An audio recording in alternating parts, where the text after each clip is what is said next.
What is up, guys? DZ here, and today I wanted to briefly talk about why the kaiju monsters are so important for this game, and kind of make poor card design choices on Konami's parts a little less impactful. So the kaiju monsters, namely Gamma because it's the one that most people splash in decks, are important because they basically out any monster that's too stupid for the game.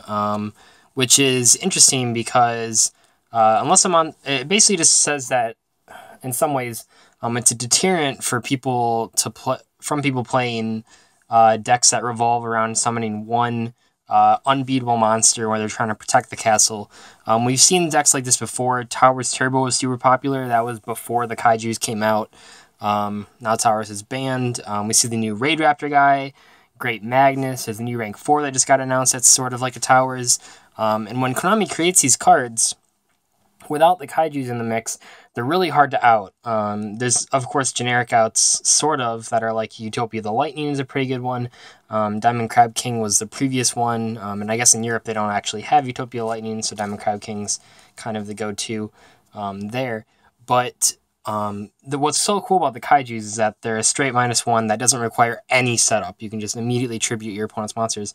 And when you look at the Kaijus and why they're played now way more than Lava Golem used to be, because I mean, there used to be some pretty stupid setups in the game that Lava Golem would get you out of. I know like Levier and Lagia is a pretty good opening, and Dino Rabbit.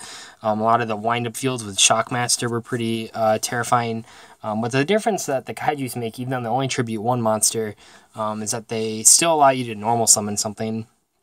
And when we're looking at Gamma Seal, it's not as big as Lava Golem, so it's pretty easy to get over. Sure, it doesn't have the extra 1,000 damage every turn, but in terms of card design, the Kaijus are just a lot more accessible.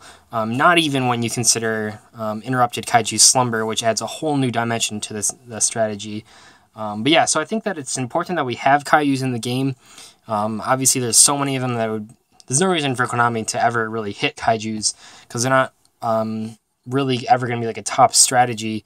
But as techs, they basically just say to duelists that if we, as Konami might say, is if we create a card that's just a little too stupid, if we bring back Shockmaster, if we give you all these Towers cards, the Kaijus kind of make people not want to play those decks.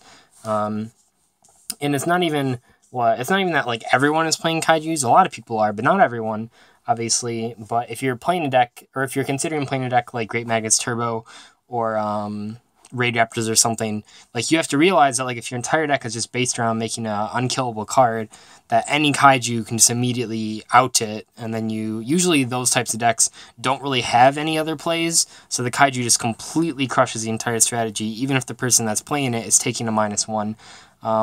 When you're playing decks that like can plus so easily, a -1 to out an unoutable card is nothing to like overlook. So anyway, I think the Kaijus are really cool. I think it's good I think they're good for the game. They're sometimes annoying when they out your fields, but I think it's better for the overall longevity of the game, so people don't just quit because of Towers like cards. Let me know what you think about Kaijus, as well as I guess Lava Golem, if you ever think that could be playable. And I will catch you guys later. Bye.